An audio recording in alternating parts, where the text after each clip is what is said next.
Whenever the conversation about blackness, or what it is to be black, or even racism comes up, the topic normally centers around dark skin, light skin, brown skin, hair texture, and even features. Racism, colorism, texturism, featureism, or maybe even tribalism, xenophobia. Xenophobia, for those of you that are unaware, is the dislike of people from other countries. So although that isn't necessarily centered around race, as you can be xenophobic towards people of your own race if they're of a different nationality or ethnicity.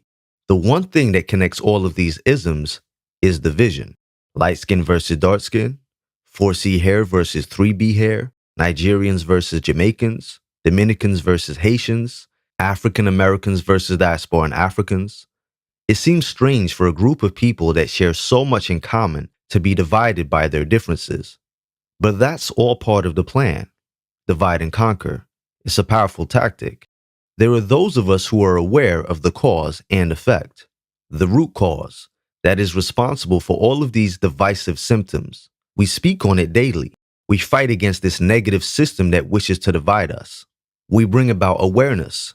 We impart knowledge and in turn try to open the eyes of the masses, trying to make everyone wake up.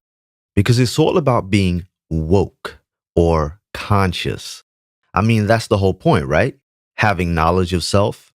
But are you truly woke or conscious if your fight doesn't include the struggle of all black people?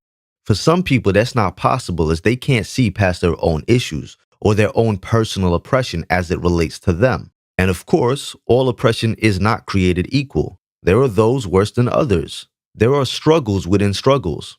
As a black man, you may be oppressed due to your race. You might even suffer from colorism within your own community.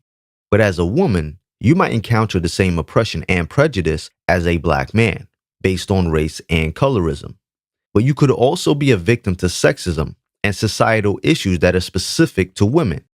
But what if you're black, have a different religion, a different sexual orientation, culture, or identity? The possibilities for prejudice can become endless. But what if you're all of these things? But people are blind to you, blind to your existence. But what if your oppression barely ever, if at all, enters the conversation?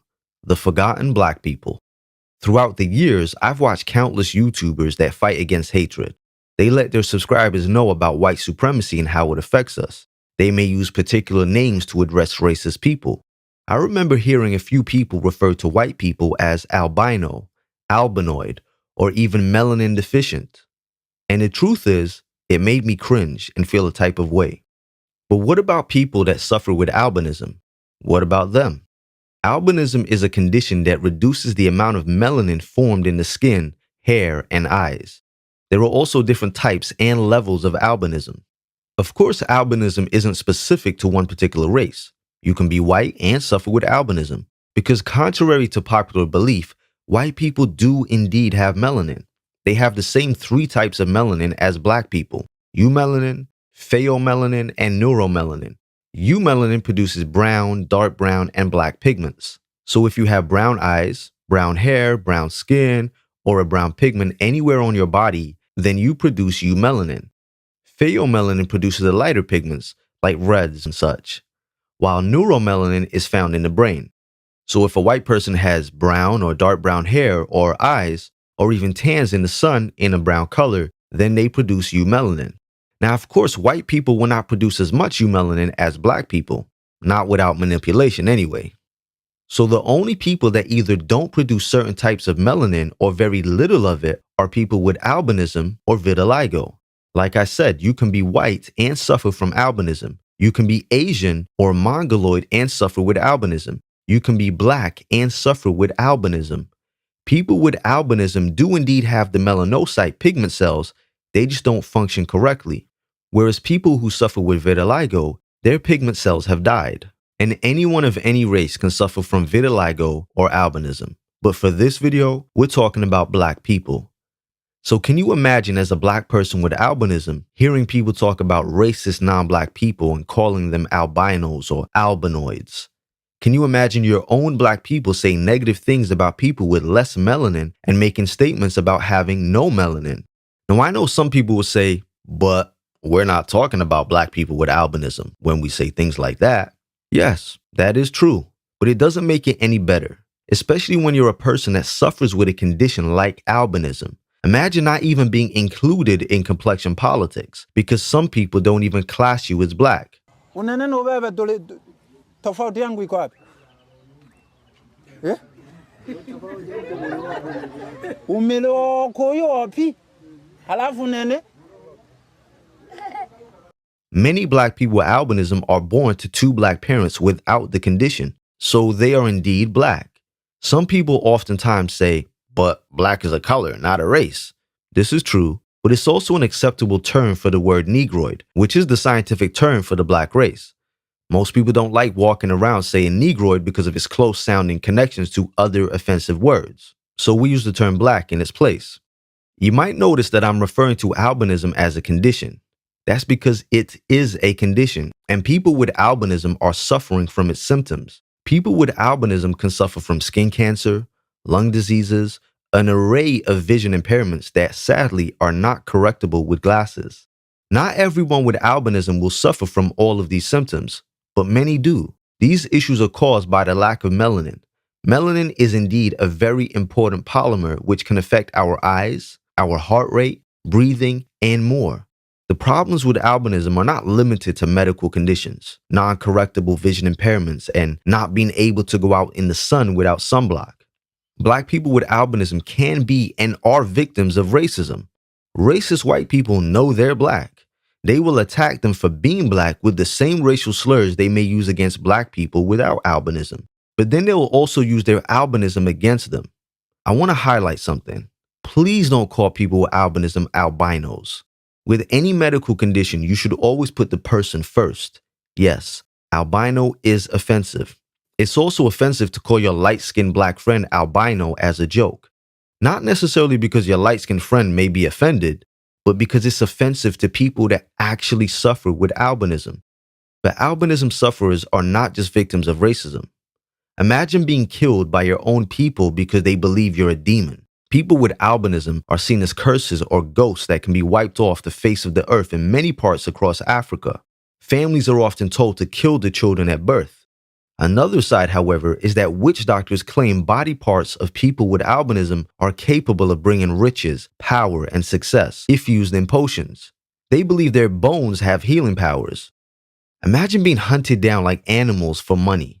Even your own family turning on you because of greed. There's a trade which is allegedly fueled by some of Africa's most powerful people. I think you already know who I'm talking about. They have told African people that the body parts of people with albinism will bring you luck and wealth. People are willing to pay as much as $5,000 for a limb, or as much as $75,000 for a whole body. People with albinism are regularly attacked by people who chop their limbs off. Even the dead are not safe. Graves are regularly robbed. Even children as young as 4 years old are being kidnapped from their home and sold, or attacked on their way home from school by machetes. Children are the most vulnerable because their innocence is highly valued. Most of the time, limbs are taken, but there are also cases where they are beheaded, genitals, ears, and bits of skin are removed. Ask yourself a question. In countries like Tanzania, for example, where this practice also happens, who has that kind of money to just give away? Who can just pay $75,000 for a body? The only people who have been convicted for these crimes are witch doctors and the hired killers, but they've never named their customers. Even when a death sentence has been given, never have they given a name as to who's paying them these large sums of money. The reason I made this video was to bring awareness of our black brothers and sisters that suffer with conditions that affect their melanin production, whether it be albinism or vitiligo. We need to be a little more considerate when we're trying to fight against racism, that we don't further ostracize our own people. We also have to make sure that we're not forgetting other types of black people that are going through other forms of oppression. Peace, love, and coconut oil. Hey man, that's racist! Please remember that from now on, brand new never before seen videos, as well as live streams, will only be available on my website, ikyg.com, via a Patreon subscription. IKYG.com is a Black-owned, Black-ran platform, 100% free from censorship. It's the only place where we don't have to worry about what we say and expressing ourselves.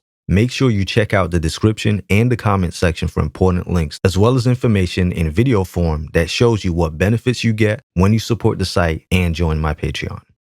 If you enjoyed this video and want to see more, then don't forget to subscribe and be notified every time I upload a video. For exclusive content and perks, check out my Patreon. This is where we have private live streams, group chats, live Q&As, live phone calls, and open topics. This is a safe space where you can interact with other like-minded people, make friends, send each other direct private messages, and so much more without any trolls. And yes, you get to use GIFs and images in the live chats. So what are you waiting for? This is a completely independent website, free from censorship. If you'd like to make a donation towards the site so we can continue to put out the truth without fear of being silenced, then please hit that donation button. It's greatly appreciated. Check out the rest of the site for videos, private and public live streams, find out all the tea, and make sure to utilize the Black Money section of the website. Advertise your business absolutely free to people that look like you, free forever. And don't forget to follow me on Instagram and Twitter at angel_IKYG.